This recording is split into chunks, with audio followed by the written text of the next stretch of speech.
수공제TV 시작합니다. 설마가 사람 잡는다, 또 선무당 사람 잡는다 라는 얘기도 있습니다.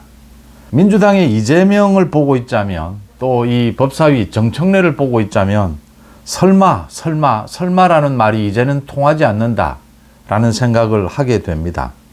또 선무당, 정청래라고 하는 이 선무당이 얼마나 무서운 일인가 라는 생각을 하게 됩니다. 바로 이겁니다. 윤석열 대통령 탄핵 청원 청문회입니다. 이걸 민주당에서 법사위에서 단독으로, 국민의힘은 모두 퇴장하고 난 다음에 모든 것을 결정을 합니다. 오는 19일, 26일, 오는 19일 첫 청문회를 열겠다라고 하면서 김건희 여사를 비롯해서 39명 증인 신청을 했습니다. 오늘 조금 전에 또 단독으로 증인 2명을 추가를 했습니다. 이원석 검찰총장과 정진석 대통령실장입니다. 이 두 사람에 대해서 증인을 추가를 했습니다. 대통령 탄핵 청원, 이 국회 청원을 이걸 가지고 법사위에서 청문회를 하는 것은 우리 헌정사에 처음 있는 일입니다. 지금 정청래가 법사위원장이 되고 처음으로 이 국회법을 공부를 하고 있습니다. 이 선무당이 사람 잡는다, 정청래가 국회법을 제 마음대로 해석을 하고 있습니다. 그래서 그런 말씀을 드렸고요. 설마가 사람 잡는다, 이재명은 지금 못할 짓이 없습니다. 이 증인 신청도 마음대로 하고 있고, 이 대통령 탄핵 청원 청문회 이 사유도 법을 위반하거나 헌법을 위반한 그런 내용들이 아닙니다. 모두 내용에 맞지 않습니다. 첫째, 지금 현재 수사나 재판 중인 사건은 청원의 대상이 아닙니다.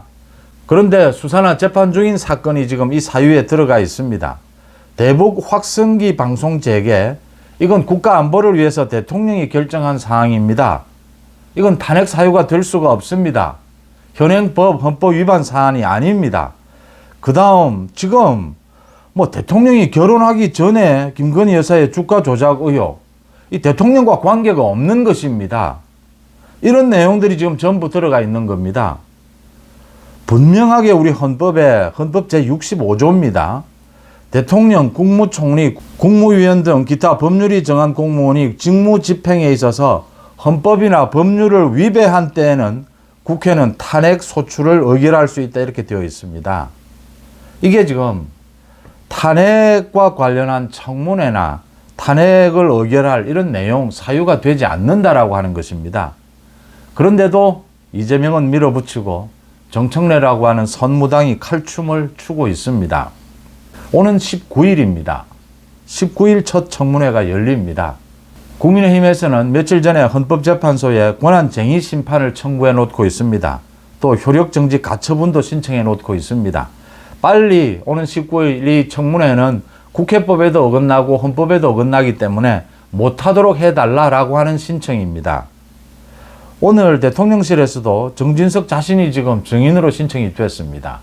그래서 이 헌법재판소에 제소하고 있는 이 권한쟁의 심판, 효력정지 가처분 신청, 이 결과를 지켜보겠다라고 했고, 국민의힘에서도 오늘 공개적으로 헌법재판소에 빨리 좀 판결을 내려달라고 했습니다.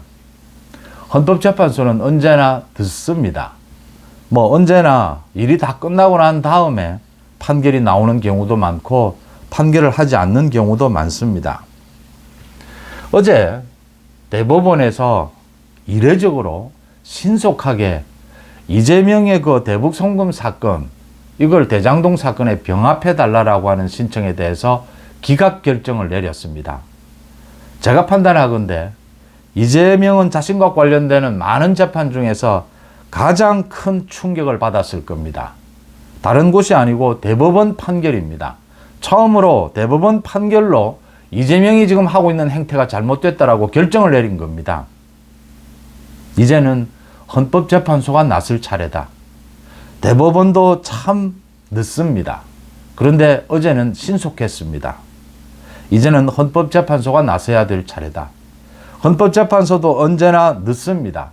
그런데 신속하게 나설, 더 이상 미룰 일이 아니다. 우리나라 대한민국 헌법을 가지고 삼권 분립이라고 이야기합니다. 정확하게는 오권 분립입니다. 그러니까 행정, 입법, 사법 이 세 가지에다가 기존에 헌법재판소, 중앙선거관리위원회 이렇게 해서 오권 분립이라고 이야기합니다.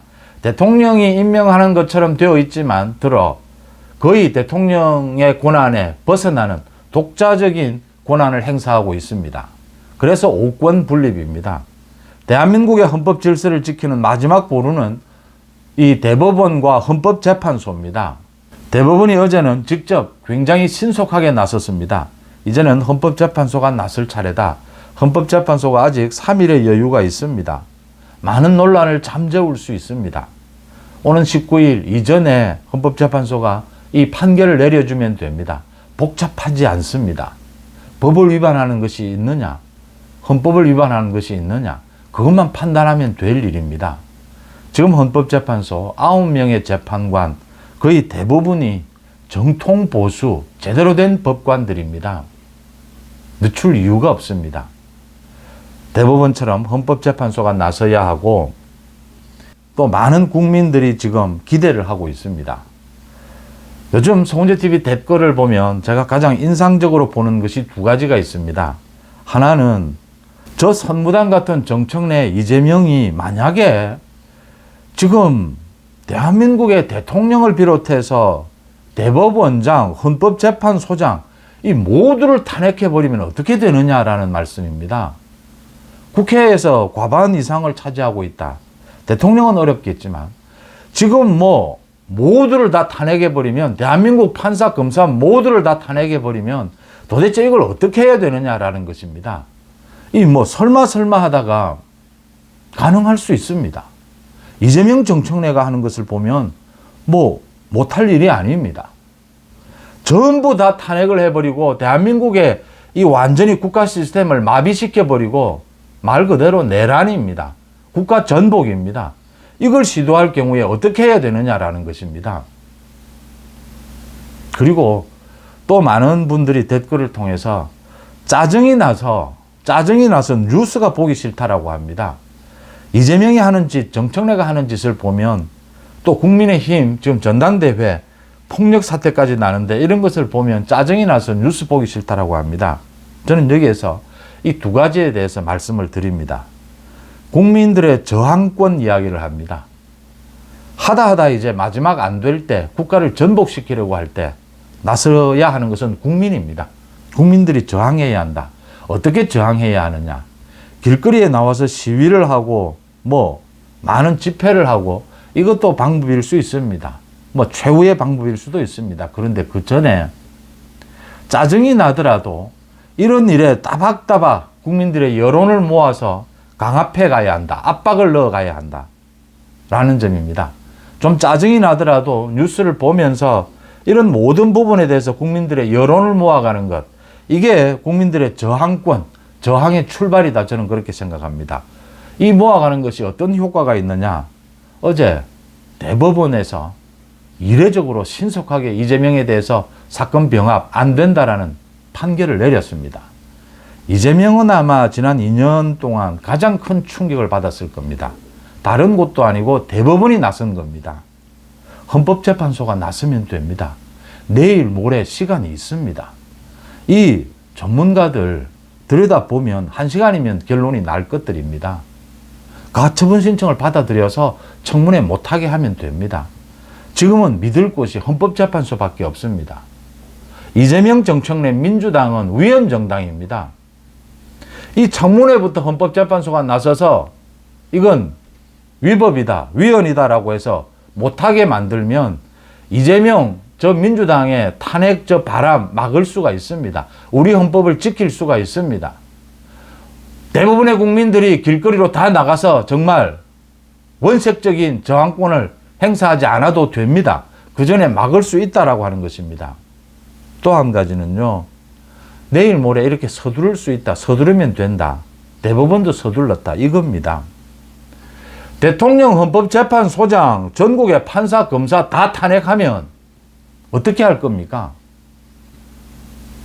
이재명 때려 죽일 겁니까? 정청래 때려 죽일 겁니까? 방법이 있습니다. 탄핵하는 족족, 헌법재판소에서 하루 만에, 1시간 만에 탄핵 기각시켜버리면 됩니다.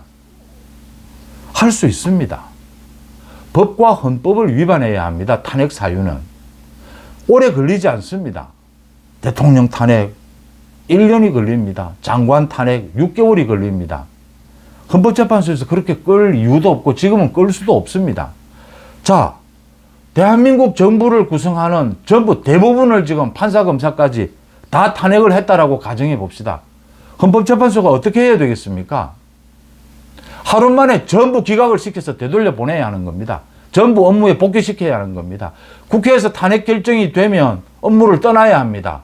곧바로 헌법재판소에서 탄핵 기각을 해버리는 겁니다. 모두 업무에 복귀하는 겁니다. 다른 방법이 있습니까? 국민들이 길거리에 나서지 않아도 됩니다. 헌법재판소에 제가 이 말씀을 드리는 겁니다. 이 정청래가 청문회를 열겠다는 것 19일, 그 하루 전에 18일 결정을 내리면 됩니다. 이 청문회는 위법이다. 열지 마라. 결정을 내리면 됩니다. 누가 봐도 이거 지금 이 청문회는 우리 헌정사에 열어본 적도 없고 이런 청문회를. 이 청문회는 위법입니다. 정청래가 국회법을 자기 마음대로 해석하고 있습니다. 지금. 거의 유상범에게 법 공부 좀 하라라고 했는데 유상범이 법은 그래도 내가 좀 더 알지 않겠나. 참 이런 코미디가 벌어지고 있습니다. 제가 이런 여러 가지 말씀을 드리는 이유는 헌법재판소가 할 수 있습니다. 대법원도 했습니다.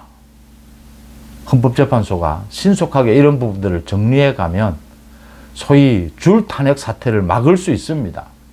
국민들이 맨주먹으로 길거리에 나가지 않아도 됩니다. 그 다음 송은재TV 댓글을 통해서 많은 분들이 짜증나서 이제 정치권 뉴스 보기가 싫다라고 하는데 이럴 때일수록 더 나서서 여론을 모아주셔야 합니다. 오늘도 오늘 밤 9시 반부터 국민의힘 전당대회 후보 토론회가 열립니다. 또 아마 격렬할 겁니다. 한동훈이 댓글 부대를 활용을 했느냐 하지 않았느냐. 법무부 장관이 댓글 부대가 무슨 필요가 있습니까? 자발적인 댓글 부대를 누가 막을 수 있으며 제가 지금 송은재TV에 댓글을 다시는 구독자분들, 회원분들, 시청자분들 댓글을 제가 어떻게 통제를 할 수가 있습니까? 드루킹 이야기를 합니다. 댓글 부대, 소규모의 댓글 부대, 가까운 사람들이 좋은 댓글 달아주는 것은 그동안 우리 정치권에 누구나 해왔던 것입니다. 드루킹 여론 조작이 결정적으로 달랐던 것은 그건 프로그램을 이용을 해서 1억 개에 가까운 댓글 작업을 한 것입니다. 프로그램을 활용해서 대규모로 조직적으로 일어났던 것입니다. 댓글이. 그 댓글 조작이. 이걸 어떻게 비교를 합니까? 또 그 논쟁이 붙을 겁니다. 서로 고소고발하겠다라고 하고 있습니다. 그럴 때일수록 더욱더 이 부분과 마찬가지입니다. 헌법재판소. 국민들의 여론이 모아지니까 대법원도 바뀌지 않습니까? 헌법재판소도 바뀔 것이라고 봅니다. 마찬가지로 국민들이 관심을 갖고 이 국민의힘 전당대회를 들여다보면 바뀔 것이다라고 봅니다. 어떻게 바꾸느냐? 지금은 국민들의 모여있는 힘, 이 권력으로 바꿔야 합니다. 선의에 기대하고 정말 착하게 네거티브 하지 마라 통하지 않습니다. 국민들이 유권자들이 힘으로 보여줘야 합니다. 어떻게 4명의 후보 가운데 가장 그래도 법치, 상식에 맞는 후보에게 압도적인 지지율을 모아주는 것입니다. 그래서 그 나머지 사람들은 정치적 존재감을 소멸시켜버리는 것입니다. 그 나머지 사람들 폭행을 휘두르고 네거티브를 하고 마타도어를 하는 또 그걸 지지하는 사람들은 우리 정치권에서 의미가 없는 사람들로 만들어버려야 합니다. 압도적인 한 사람에 대한 지지율을 통해서 할 수 있습니다. 했지 않습니까? 대한민국 지금 사법부도 바뀌고 있고 검찰은 이미 바뀌었고 대법원도 바뀌었고 헌법재판소도 바꿀 수 있습니다. 모든 것을 바꿀 수 있습니다. 여론은 그렇게 무서운 것입니다. 저 선무당 칼춤을 추고 있는 정청래, 이재명 잡아 넣을 수 있습니다. 우리 대한민국의 사법 시스템은 그만큼 잘 갖춰져 있습니다. 늦고 소극적이라고 하는 그동안의 관례를 털어내는 일입니다. 그걸 털어내는데 가장 강력한 압박은 국민들의 여론이다라는 부분을 생각해 생각해 봅니다. 여러분들은 어떻게 보십니까? 송은재TV 마칩니다. 고맙습니다.